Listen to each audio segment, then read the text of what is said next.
Starting from the Home tab on the ribbon, we have multiple layout options available. The first one is the one displaying currently, which is the hierarchy layout, which compacts all levels of the category into a single column below.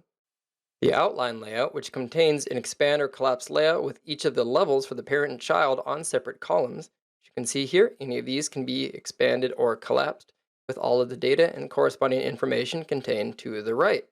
Coming back up to layouts and selecting the table layout, you'll see that this mimics the classic table layout style in Excel as well. Plus, a benefit of the classic table layout design is you have the ability to do a sort by all of the values contained within any of these levels, either descending or ascending.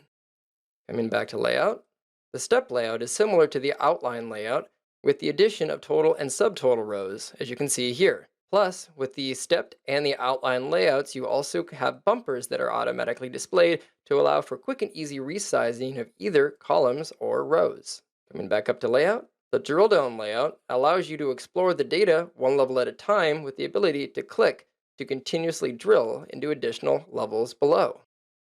Last but not least, in the layout section, you also have two unique measure layouts that are unique to Inforiver that allows for grouping by measures either in rows, where you can see each of the measures now contained on a row here, or by columns, where the measures are at the top level with the categories now listed below it.